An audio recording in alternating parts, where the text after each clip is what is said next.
Hayal edelim. Bir işin en kötüsü ne olabilir? Deprem, felaket oldu. Peki bu depremin en kötü anı nedir? Kışın yakalaması. Oldu. Peki kışın yakalanan depremde en kötü an hangisidir? Gecenin kör vakti. Sabahın 4'ü, yani gecenin 4'ü daha doğrusu, zifiri karanlık. Refleks anlamında da en hazırlıklı kurum silahlı kuvvetlerimiz. Hatırlayın, deprem olur olmaz sınır karakollarımıza o terörist denen çapulcuların saldırılarıyla karşılaştık. Her felaket döneminde olduğu gibi yine sahaya indi ve elinden geldiği kadar kurtarma çalışmalarına destek vermek üzere de ciddi bir rolü üstlendi. Emekli İstihbarat Albay Coşkun Başbuğ, komutanım hoş geldiniz. Hoş bulduk. Komutanım, bir deprem felaketi yaşadık. Kahramanmaraş'ta 9 saat arayla gerçekleşen 2 büyük deprem yaşadık. Bu süreçte Mehmetçik'te Türk Silahlı Kuvvetleri de sahaya indi. Mehmetçik için sahada yaptıklarını konuşarak başlayabiliriz. Şimdi Allah bir daha göstermesin inşallah da böyle acıları, ama gerçekten büyük bir felaket yaşadığımız.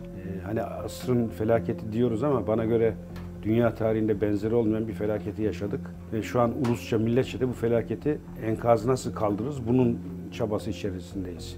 Şimdi bu milletin bağrından kopma ordu, bu milletin özünde var olan o askeri ruh sahaya yansıdı. Mehmetçik her felaket döneminde olduğu gibi yine sahaya indi ve elinden geldiği kadar kurtarma çalışmalarına destek vermek üzere de ciddi bir rolü üstlendi.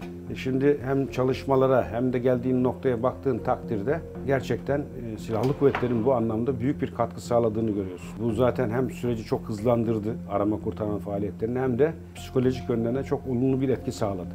Çünkü biz asker ruhlu bir milletiz. Biz genimizde var. Her Türk asker doğar. O özümüze işlemiş kelime. Dolayısıyla benim Anadolu insanım, benim yaşlım, ihtiyarım, gencim, kadınım, erkeğim, Mehmetçiği yanında gördüğümü kendini güvende hissediyor. Böyle bir hasretimiz var.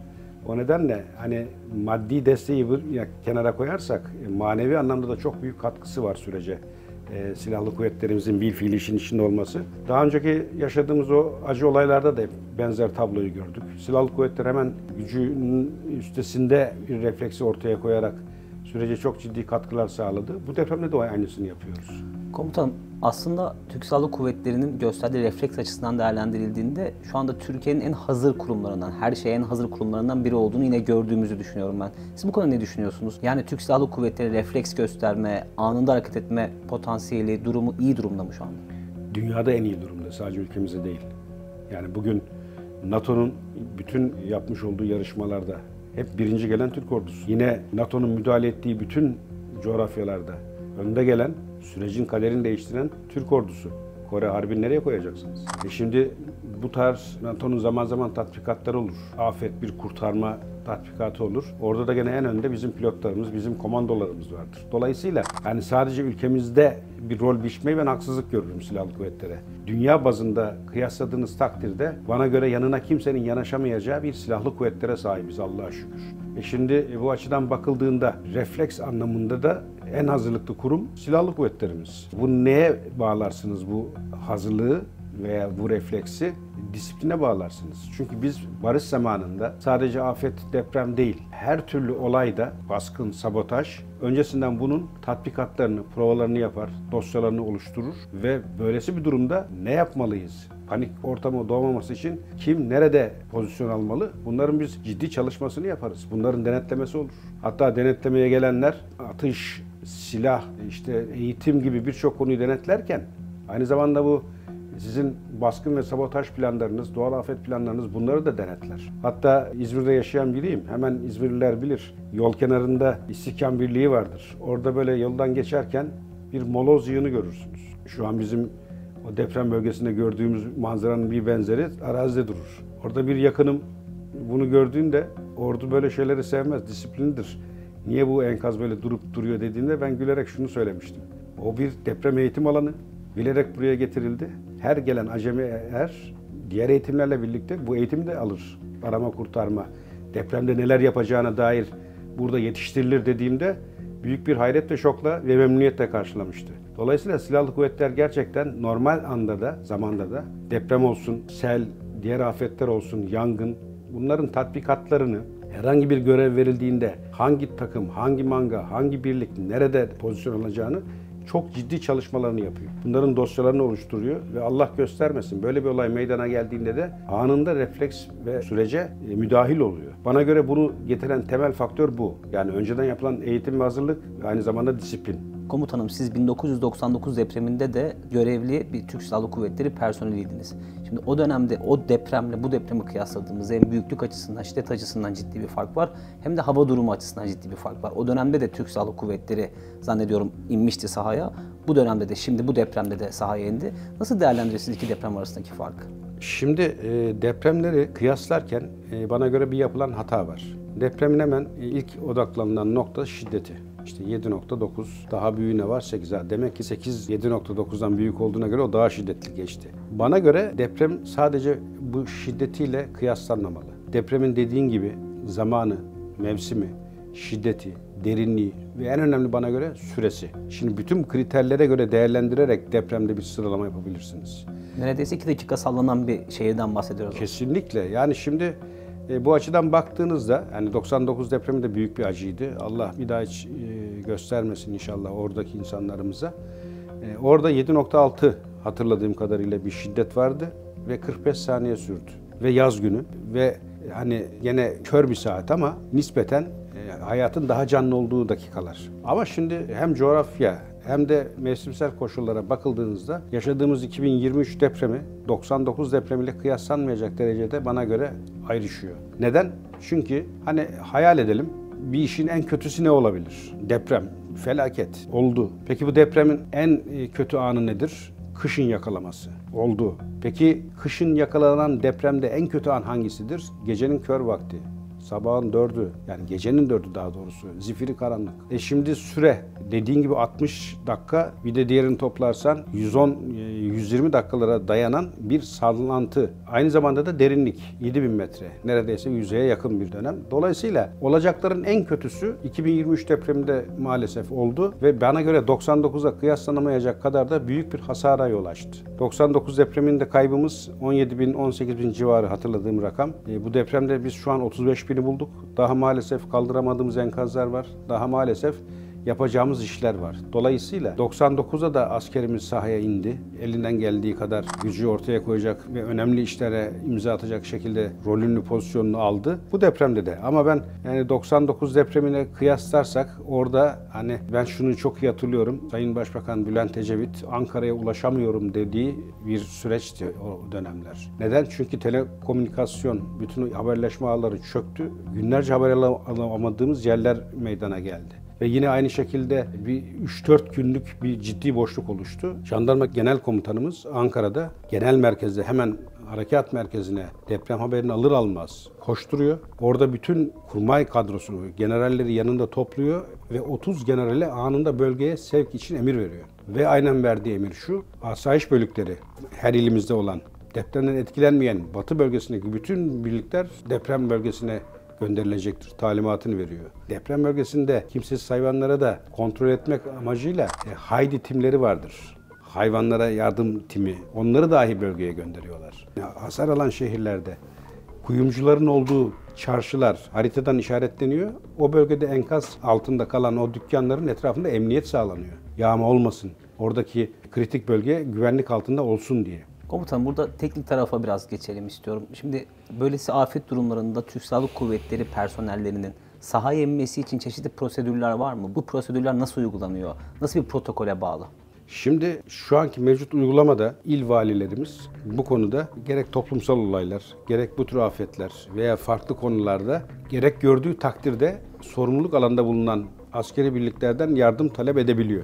Uygulama şu an bu şekilde. Önceden EMASya vardı, malum çok tartışılan bir konuydu. O ve öncesinde işte Silahlı Kuvvetlerin doğrudan sahaya inerek bir takım müdahale olduğu olaylar vardı. Bu çok tepki aldı ki bana göre doğrusu da bu.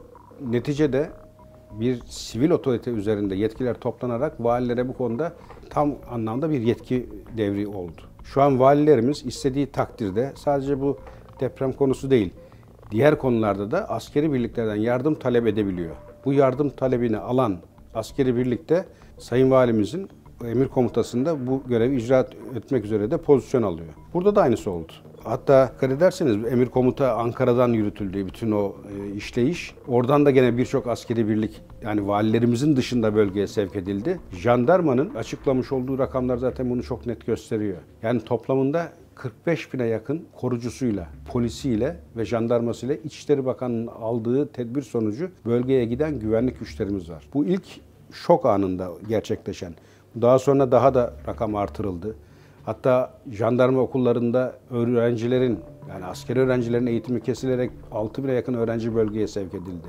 Keza Acem Birliği'nde eğitim gören erlerimiz eğitim yarıda bırakılıp bölgeye sevk edildi. Ve şu an hala hepsi de sahada bilfiil çalışıyorlar Allah'a şükürler olsun. Komutanım, sahada deprem bölgesinde çok sayıda sivil toplum kuruluşu, gönüllüler çalışmalar gerçekleştiriyor. Hem arama kurtarma çalışmaları hem de o bölgedeki ihtiyaçlara yönelik çalışmalar gerçekleştiriliyor. Ancak askerler de şu anda aktif bir biçimde bu faaliyetlere destek oluyor. Zaten içeriğin başından bu yana konuşuyoruz. Ancak burada bir askerin yapabilecekleriyle bir sivilin yapabileceklerini kıyasladığımızda nasıl bir farklılık oluşturuyor bölgede? Asker varlığı oradaki, bir de dikkat ediyorum komutanım, birçok farklı rütbeden asker de orada. Şu anda ciddi bir koordinasyon durumu söz konusu. Nasıl bir katkısı sağlıyordur bu sürece? Şimdi sivil ve asker arasındaki farkı kıyasladığında ortaya çıkan temel farklılıklar şunlar. Şimdi bir, sivil toplum kuruluşlarının imkan kabiliyeti mahdut seviyede. Yani kısıtlı ve belli yere kadar gücü yetiyor. Ancak silahlı kuvvetlerde yani ordumuzda, askerimizde böyle bir tehdit söz konusu değil. Birlikler arası işbirliği, yani hava unsurlarından tutun helikopter, işte zırhlı araç gibi, aynı zamanda iş makinesi, işte orada çalışacak teknik personelden tutun insan gücüne kadar bir bütün halinde hareket eden bir kitleyi konuşuyoruz. Adına asker diyoruz. Dolayısıyla bunlar sahada sivil toplum kuruluşlarına nazaran çok daha etkili, çok daha sonuç alan işler yürütüyor. Mesela bizim jandarmada kullandığımız yeraltı görüntü cihazları var. Terörle mücadelede kullanıyoruz. Bu cihazın esprisi şu, siz herhangi bir arazide gezdiğinizde terörle mücadele ederken gittiğiniz bölgede bir mağara, bir in var mı? O mağaranın içerisinde bir mahlukat var mı? Bununla ilgili bir arazi taraması yapıyorsunuz. Canlılık emaresi buluyor ya. Kesinlikle ısıya duyarlı ve yerin adeta röntgenini çekiyor yer altının. Herhangi bir bulguda operasyon düzenleyip orayı o mahlukata dar ediyorsunuz. Şimdi o cihazların hepsi bölgeye getirildi. Ve çok da ciddi işler yaptı. Böyle hani erişemeyecek insanlarımızın kurtulmasında öncülük ettiler. Neden? Çünkü aktif onu da aynı mantıkla kullandık. Enkaz yığının üstünde o cihazlarla hassas dinlemeler, görüntülemeler yapıldı ve burada canlı var diyerek nokta operasyonlarla hem zamandan hem de candan kazandık. Bu açıdan baktığında silahlı kuvvetler elindeki imkan kabiliyetle inanılmaz güçlü bir yapı ama sivil toplum kuruluşları da şüphesiz insan gücü anlamında buna destek veren bir yapı. Dolayısıyla ayırmadan ama silahlı kuvvetlerin de sahadaki gücünü etkin ve doğru kullanarak bu yapı işletilmeli. Devlet de onu yapıyor zaten. Komutanım, TCG Sancaktar ve TCG Bayraktar hastane gemisi yapılırken TCG İskenderun'da hasta taşımak için, yaralı taşımak için bu afet sürecinde kullanıldı. Buradaki prosedür nasıl işledi? Buradaki refleks, bu karar nasıl ortaya çıktı ve bu ciddi bir fayda sağlamıştır diye tahmin ediyorum afetteki krizlere, sorunlara binaen. Şimdi bu tür yani büyük olaylarda, bu tür geniş organizasyonlarda takdir edersiniz ki emir komuta tek merkezden yapılmalı. Aksi takdirde büyük bir kaos ve kargaşayla karşılaşırsınız.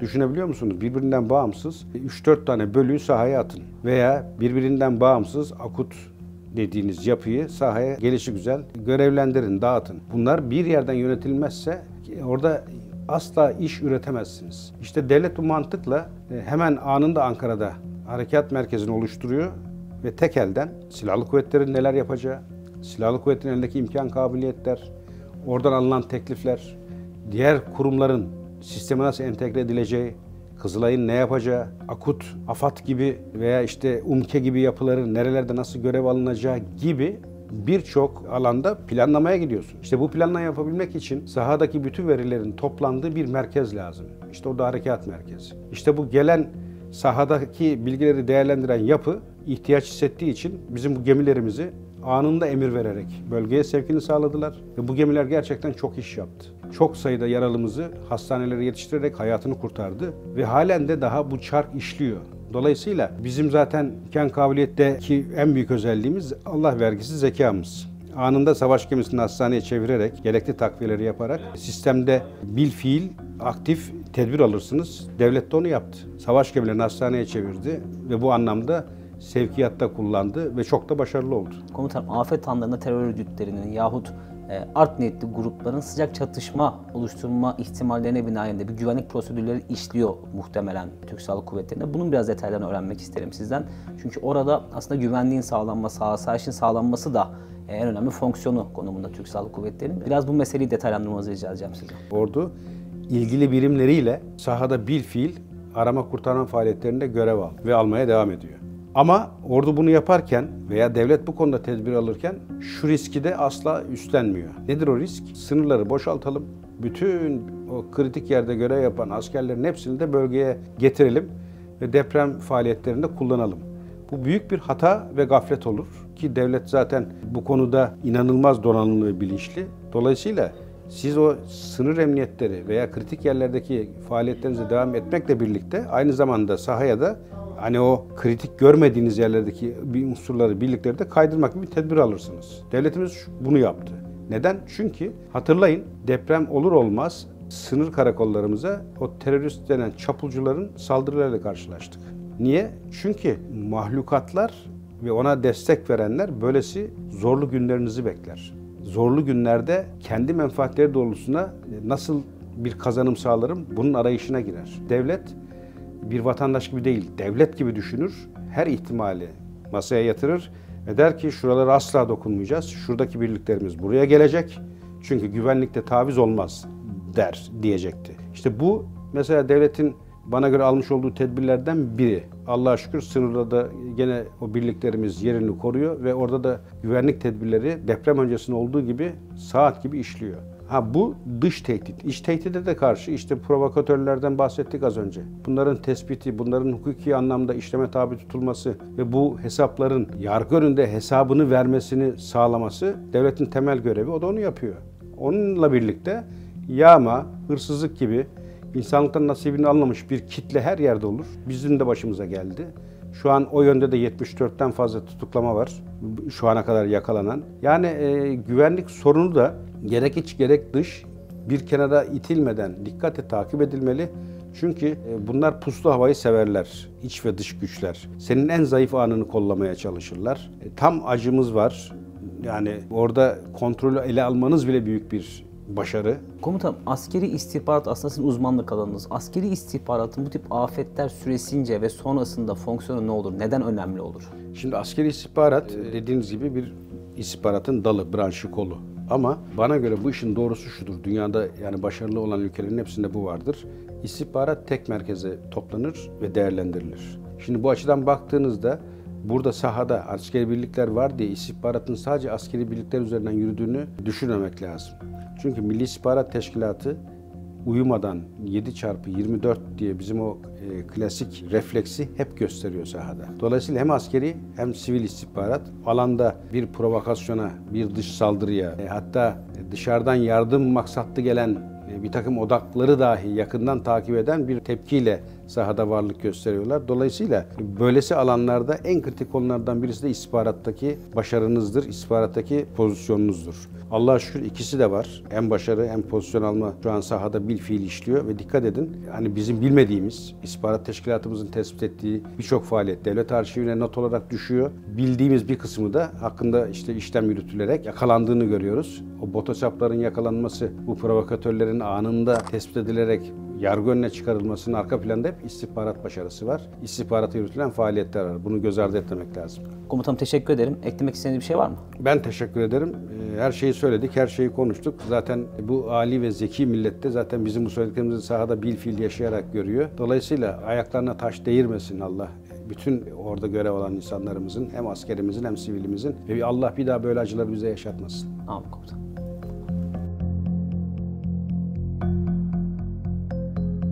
Bir dış saldırıya, hatta dışarıdan yardım maksatlı gelen bir takım odakları dahi yakından takip eden bir tepkiyle sahada varlık gösteriyorlar. Büyük bir hayret ve şokla ve memnuniyetle karşılamıştı. Sadece ülkemize değil.